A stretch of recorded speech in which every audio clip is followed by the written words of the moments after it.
14:20 in the morning for this January 10th, 2023, brought to you by SeatGeek.com, the SeatGeek app. Use promo code 1420pod.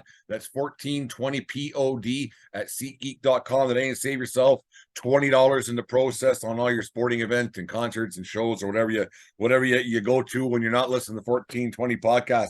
Anyways, thanks for making us a part of your morning every day. We greatly appreciate it. The national championship game went last night. Georgia, TCU, much anticipated, didn't hold up to the hype at all. Georgia, an absolute slaughter over TCU. If you're a football fan, you're probably watching it. You probably turned it off about 5 minutes left in the first half. 65-7 was the final score. If you didn't catch it, you probably did by now. Not a good look for college football. It was quite disturbing how bad the game got.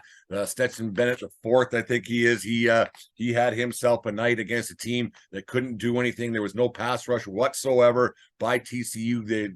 Georgia did what they wanted when they wanted throughout the game on both sides of the ball. It wasn't a match at all. It showed the SEC dominance once again, which is too bad for college football, but that's the way it is. And then the worst thing for me is you wait all year long. You know that you're going to have some good teams. You know you're going to have teams that are dominant. You're going to have blowouts on a weekly basis on Saturdays. It's just the way things go because there is a definite have and have not in college football a lot. Now with the transfer portal, it's even worse. Maybe we'll get into that later on in the week. We can talk about that and how it's kind of hurting college sports. But anyways, we won't bitch about that yet. Just the way the game played out, you kind of had an idea early that it was going to happen, and it's just exactly what happened. I said yesterday, Cinderella never wins, and Cinderella, she didn't even show up yesterday at the ball. It was bad, and it was bad early. TCU showed that they should not have been there at all. You wonder how they beat Michigan a week or so ago on New Year's Eve, because you've seen those Michigan teams and Ohio State almost took down the eventual national champion Georgia Bulldogs. So you got to think that the Big Ten is better than I give them credit for. I always say maybe the Big Ten's not that good. They have two to three really good teams every year, and that's just kind of the way it goes. But it looked yesterday, I don't know what happened, what the game plan was with TCU and how they got to that game, because they didn't look like they belonged. They looked like a mid-major going up against the big boys, which it ended up being. Stetson Bennett, I think he's 35 years old, been playing around. He's not that old, but there is some jokes about his age on the Twitter machine because he went to a JUCO route and he's a walk-on and he had sat a year out and everything else. So he's been around for quite some time. But his you got to think that his draft stock went up quite considerably yesterday in the national championship game. He was the guy all game long, didn't make any mistakes. He had tons of time to throw the football, and it was over quite early. It showed, like I said a few weeks ago. I don't know if I said it here or where I said it, but I'm on this damn thing so much that Alabama probably should have been in the Final Four, just the way their 2-loss schedule was and their strength of schedule, and they lost 2 games by a total, I think it was 3 points, and both were on last second plays. And I'm not an Alabama apologist at all. I'm not an SEC apologist at all. For those of you listen to the 1420 podcast and to 1420 in the morning, I'm a Pac-12 guy. I'm a USC guy, and I really believe that the SEC really showed their dominance yesterday, because it was over. It was ugly. They were bigger, faster, stronger everywhere, and it was kind of ugly to watch. And like I said, it hurt the feelings a little bit, because you sure want to see a good game. You want to see an exciting game, because college football at its purest form is, I think, is the best sport going for the fan bases and everything and the like. But yesterday was not good. A good look for college football. How the committee got it so wrong.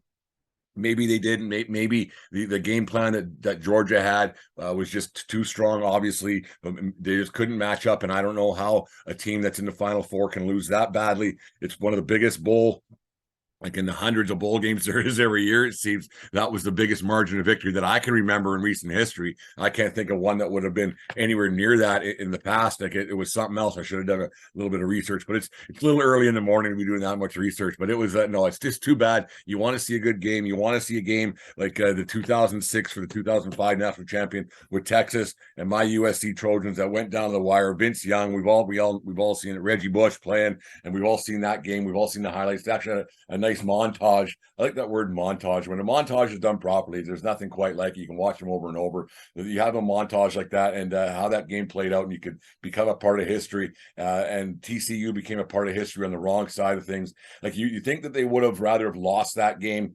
last night, or not even played last night, but lose that game to Michigan in a nail biter. It's something you can remember forever and say, geez, we were so close. What if? Well, they found out what if last night, and it wasn't good for TCU. And one thing that's surprising to me is that you have the college game day guys beforehand, and Nick Saban was out there as always before the game, and Lee Corso, who is a legend in the football world as a broadcaster, as a coach, been on game day forever. He picked TCU to win that game last night. I don't know how. Maybe he was just going for clicks and going for clicks on the Twitter or whatever it was going to be. But for him to pick TCU, I said it wasn't going to happen. I didn't think it was going to be that bad. I think the spread was 14 at one point, 14 or 15, not 58. But anyway, so if you put down a couple of bucks, whatever. But Cinderella never wins. And it's sad to say that the kind of way it always turns out. It never ever happens the way it goes. Oh, anyway, speaking of USC and Reggie Bush, and who wasn't? Well, we were, but he's going to be inducted into the College Football Hall of Fame. It was announced yesterday before the game, like in the early afternoon. It was that Reggie Bush, number 5, USC. We all know the story. His parents got out a few perks and pluses when he played for the Trojans, when he was dating Kim Kardashian and the like back in the day when USC was flying and winning all the time. Reggie's going to be inducted into the College Football Hall of Fame. I think it's time that they gave Reggie back his Heisman, reinstated USC as a champion of the NCAA that year. Give him that championship back, because they were the rightful champion. What Reggie did off the field, the perks he got off the field, yes, it broke the rules, but now is maybe if they're putting him in the Hall of Fame, maybe it's time to say, hey, let's give your Heisman back and get him back in USC lore and get his jersey back up retired and the like. I think it's time, not just as a USC guy, but as a college football guy. People who watch football back then know how electric and how fantastic those USC teams were, and how great Reggie was back then for the Trojans and the like. It's just too bad that game turned out that way. And the last bit about having that game at SoFi Stadium in Inglewood, California, which is a suburb of Los Angeles, and everybody, whatever. For them to not allow tailgating prior to the game, if you've ever been to a college football game, tailgating is a bigger part of the game than the game. And for them to not allow tailgating, didn't anybody do any research prior to the game starting?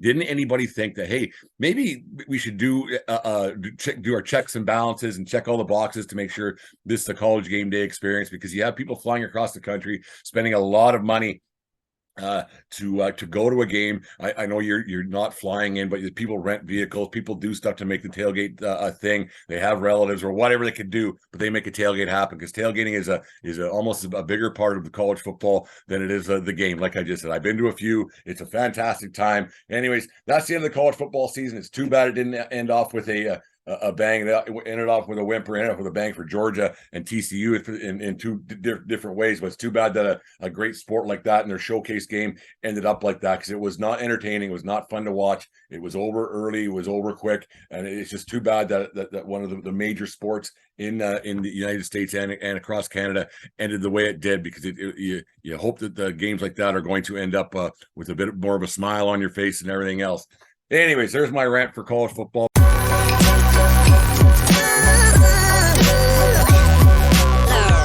The following is a presentation of the Belly Up Sports Media Network.